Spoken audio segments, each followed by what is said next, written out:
Olá pessoal, hoje vamos dar início à aula 6 do nosso curso de LaTeX, certo? Continuando lá com o tema, com um tópico que estávamos estudando sobre os textos matemáticos, né? Produção das equações dentro do LaTeX, que é uma das principais características em trabalhar com LaTeX, né? De conseguir fazer textos com alta qualidade utilizando, quando a gente precisa utilizar equações, fórmulas, né? E tópicos relacionados.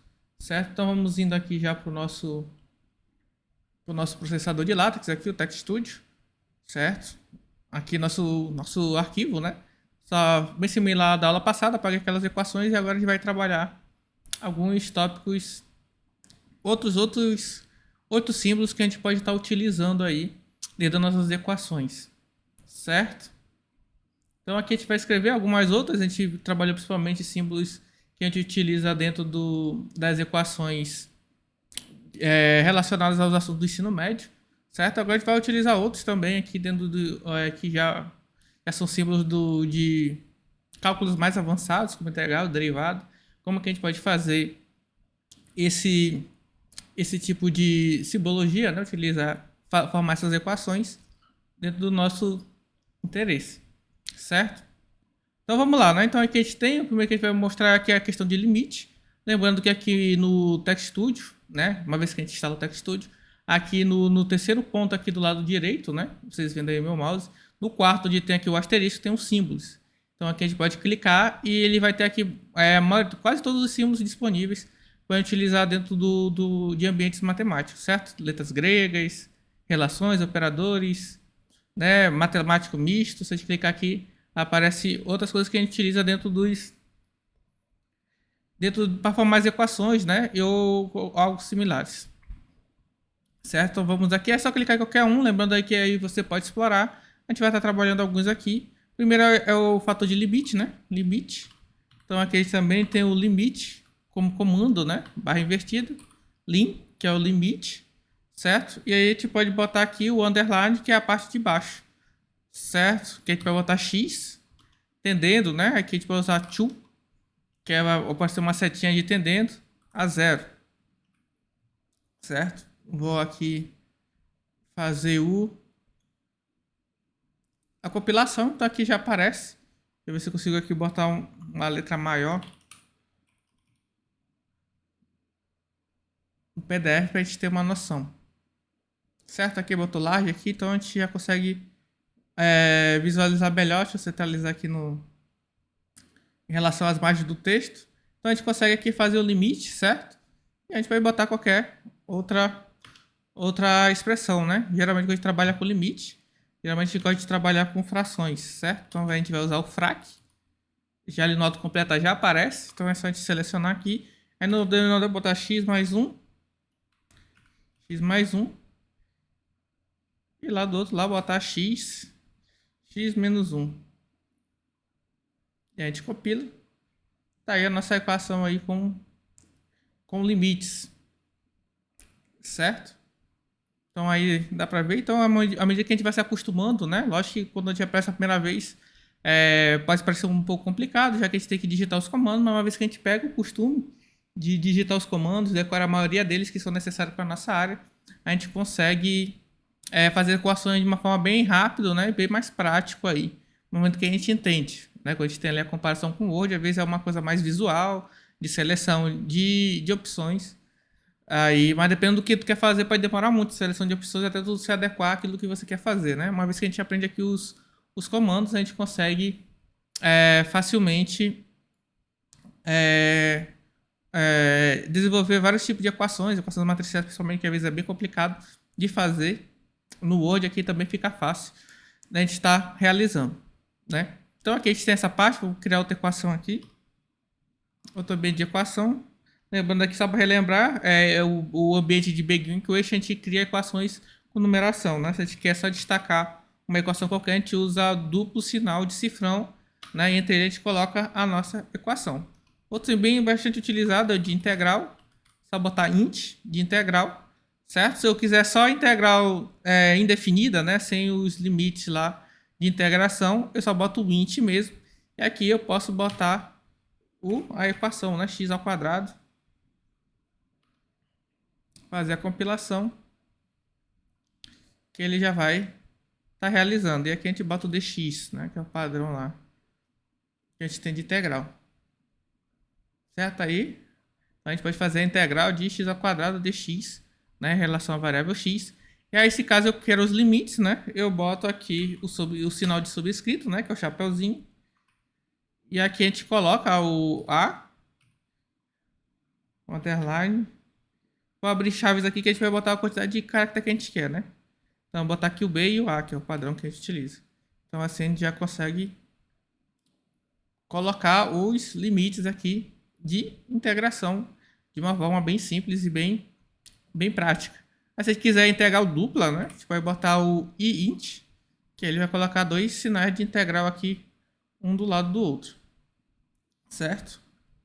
E aí a lógica depende da funcionalidade que a gente queira fazer.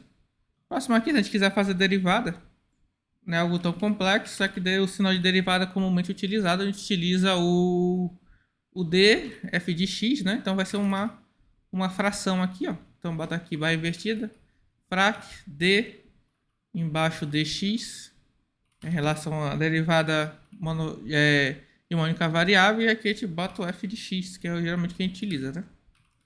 F de x aqui bem genérico. Tá, então df de x dx, certo? É uma forma aí de a gente estar criando a derivada. Outra formulação de derivada também é utilizar o ponto, né? Então aqui eu posso botar barra invertida dot e abrir chaves, e dentro eu coloco a variável, né? Dot x também representa uma outra forma de escrever derivada. Certo? Daqui é uma única derivada. Se eu quiser derivada maior do que 2, né? Aí eu boto o chapeuzinho lá no D, 2 e ao quadrado no x aqui.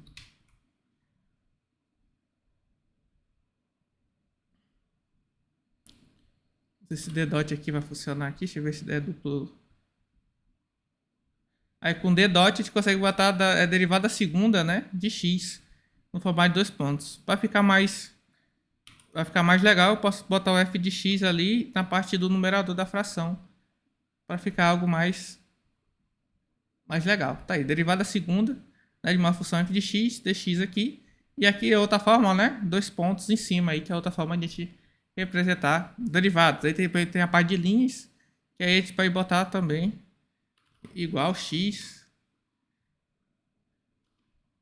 Vou botar aqui, acabei tirando lá o visualizador, deixa eu trazer de volta, né? Que pode ser x, colocar duas aspas que aí vai ficar um resultado similar também. Tá aí, derivada segunda de x. Então a gente pode fazer essas representações aqui, certo? Da nossa derivada, né? Outra coisa que é interessante também, digamos, a gente tem essa fração aqui em cima, certo? Então aqui a gente tem o limite, digamos, eu quero multiplicar isso daqui por uma outra fração, né? Então vou botar aqui o dot, certo? C dot, que é o ponto centralizado, e eu vou pegar outra fração dessa daqui. Digamos que eu quero colocar ela entre parênteses, né? Então vou abrir e fechar parênteses, colocar aqui a outra, né? Vou botar aqui x ao quadrado. X ao quadrado, certo? Então um pouquinho diferente. Se eu colocar aqui, ó, já apareceu aqui o resultado. A gente vê que o parênteses, certo? Ele não acompanha o tamanho da minha fração, né? Então como é que eu posso fazer isso daí? Fazer um parâmetro que eu chamo de adaptativo, né? Ele se adaptar ao tamanho, né? Principalmente o tamanho vertical da minha fração. Eu vou utilizar um comando também, né? Bem simples aqui. Vou utilizar esse exemplo aqui em outra equação, né? Então eu vou botar aqui 1 mais aí eu vou somar com uma fração, né? Vou copiar e colar dessa daqui de cima. Ctrl C, Ctrl V, certo? E aqui eu quero colocar aqui esse meu parênteses, isso vale para qualquer outro delimitador, certo? Não só para parênteses, mas para colchete também, né? Aí para chaves ter uma pequena mudança que eu vou mostrar. Então, caso eu queira fazer com parênteses, né? Que o parênteses adapte ao tamanho vertical da minha expressão matemática. Eu vou botar aqui barra invertida, vou escrever left de esquerda, e aqui já aparece o autocompletar, o left, né, barra invertida left, abre parêntese, e right, fecha parêntese, né, que está relacionado aos dois, ao parêntese da direita, e ao parêntese da esquerda, que é o primeiro, e o parêntese da direita, que é o final, né. E aqui eu posso colar a minha fração, certo? Então vou executar, ó. Então a gente já vê que o parêntese já o que? Já se adapta, né, ao tamanho certinho. Então se eu quiser fazer algo mais complexo, botar aqui um mais e colocar outro frac.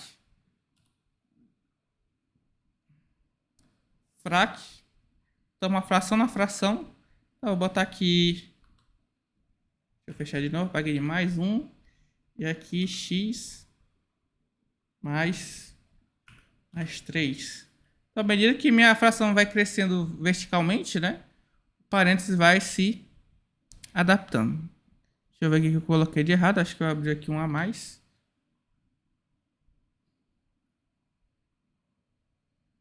Pronto.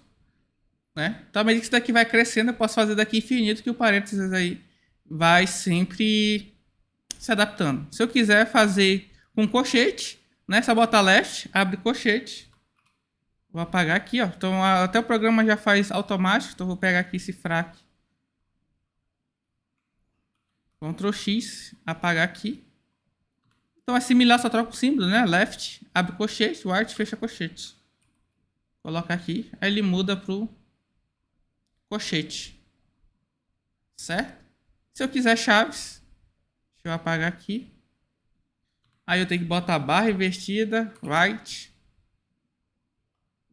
barra, aí eu abro chaves, né? Aí ele vai abrir, aí eu tenho que botar também o comando de left. Negócio que eu errei, porque não completou certinho, que primeiro vem o left, depois o right. E no último aqui o right. Posso colocar aqui. Lembrando que o chave geralmente ele é o delimitador de um comando, né? Então se eu quiser usar chaves puramente, sem ser relacionado a nenhum comando, eu boto barra invertida e abrir chaves, né? Seja para usar com esse left ou sem um left, é assim que a gente faz a utilização das chaves dentro do nosso código, né? Tá aí, agora mudou para chaves, certo? Que é aí algo bastante interessante, dependendo do tamanho e do tema que a gente quiser desenvolver o nosso texto matemático, certo? Daqui são os jeitos mais fáceis, certo? Também existe a outra forma de a gente fazer o controle, né? Então esse daqui ele se adapta automaticamente à minha equação. Também eu posso definir o tamanho, né? Eu posso eu mesmo controlar manualmente o tamanho desse parênteses ou desse colchete, né? É só eu botar aqui, abrir e fechar colchete. Vou abrir aqui, já coloca. E do lado eu boto barra big. Aí eu boto nos dois, né? Que aqui eu controlo individualmente cada um. Vou botar barra big. Então ele vai fazer um colchete um pouco maior. Aí fez maior ali. Vou botar aqui uma fração. Só para a gente ver. Ter uma noção melhor de mudança. Coloquei uma fração, não ficou tão bom. Se eu quiser maior, eu posso botar o B maiúsculo. Vou executar assim, ó. A gente vai ver que só esse parênteses daqui vai ficar maior e o outro não, né? Se eu quiser que ele fique do mesmo tamanho, boto o outro lá com B maiúsculo. Certo? Aí ele fica maior.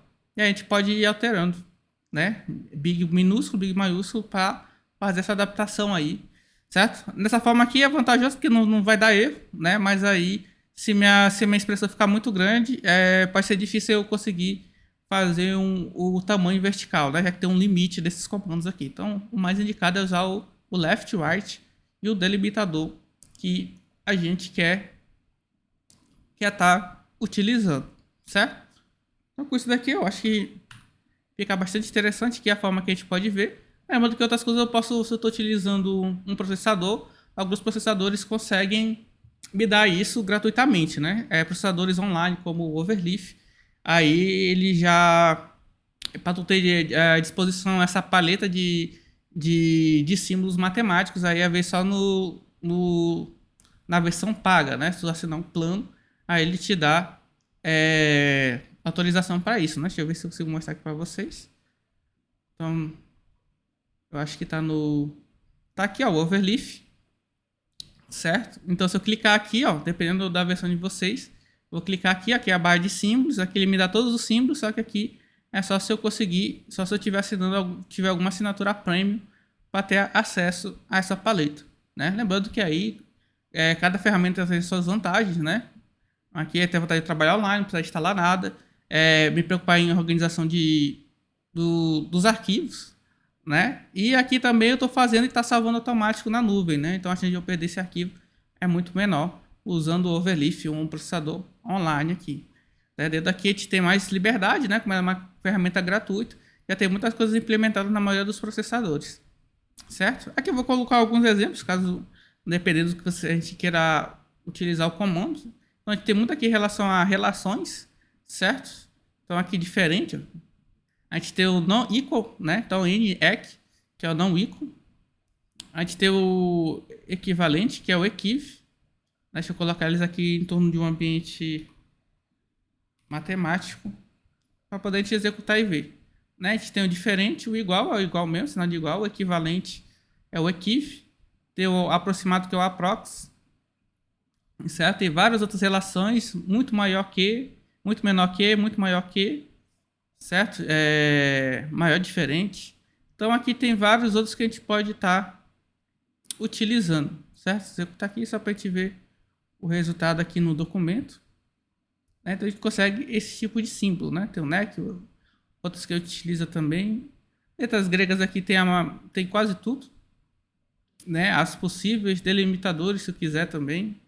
Tem aqui, né? Só mostrando operadores também que ele pode utilizar, como eu mostrei um pouco na última aula. Tem todas as funções, tem o ESP, que é para representar um valor elevado ao número natural, né? Que é o número de Euler. Então eu uso o ESP e boto lá a representação, né? Deixa eu apagar esses outros aqui. Se eu quiser, é elevado a pi, né? Número imaginário vezes pi. Então eu vou botar aqui o subscrito, né? Geralmente a gente bota entre parênteses quando a gente está usando o ESP, né? Eu posso botar o que? O barra pi, o c dot i. Aí eu posso representar o exponencial, né, do número natural elevado a esse valor. Aí dependendo da área de estudo, a gente pode apresentar desse jeito. Como a gente pode também, deixa eu pegar esse daqui. Eu estou falando da matemática mais usual, né? Que é usar o E elevado, abrir aqui e botar, né?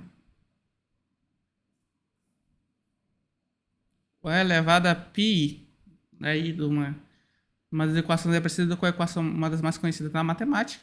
E por aí vai, você vai indo utilizando à medida que seja necessário. Então aqui também tem integral tripla, 3i, int, né, que a gente viu, 4 int, e aí sucessivamente, né? Quanto mais eu vou botando, antes de escrever o int, mais integrais eu vou colocando. Aí aqui também tem outros operadores, né, de união, de interseção, certo? Uma coisa que eu recomendo é a gente utilizar sites online de editores de equações para LaTeX, né? Um que eu recomendo aqui é esse aqui, certo? Que é o Equation Editor, certo? É só procurar editor de equações para LaTeX. Aqui ele já nos fornece muito desses símbolos, né? De uma forma mais na mão aqui do que os outros processadores, né? Então se eu quiser um texto em negrito, clico no bold.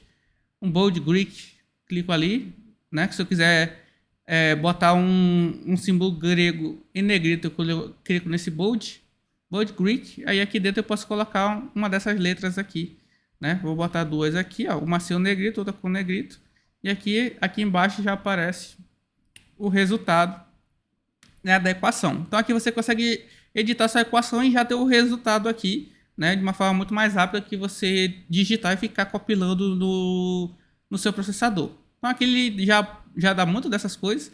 Aqui também eu consigo fazer matrizes, né? Matrizes com parênteses, colchete, chave, né? Já está aqui vários, já nos traz uma ampla um amplo catálogo de comandos que a gente pode colocar. Então eu coloco aqui que eu quero uma matriz 2x2, aqui ele vai colocar o comando, né? Esse comando aqui a gente vai ver melhor na próxima aula, certo? Como utilizar essa questão de matrizes e array aí, que auxilia em fazer algumas equações um pouco mais complexas, certo? Tirando isso daí, é isso que a gente temos para a aula de hoje, certo? Então, eu espero que vocês tenham curtido aí a aula. Lembrando que essa aqui, como eu falei no início, é a sexta aula, né? Se você quer ter detalhes mais básicos, assista nossas aulas anteriores aqui no YouTube, certo? Na próxima aula, a gente vai passar a parte de criação de matrizes para a gente entender como é que funciona essa criação dentro aqui do LaTeX, né? Uma vez que a gente aprende, fica bem fácil de a gente trabalhar com matrizes e por aí vai, né? Expandir a nossa gama de possibilidades na hora de produzir equações matemáticas, né? Então, com isso, a gente finaliza a aula de hoje, né? Agradeço a vocês a atenção e a gente se vê na próxima aula.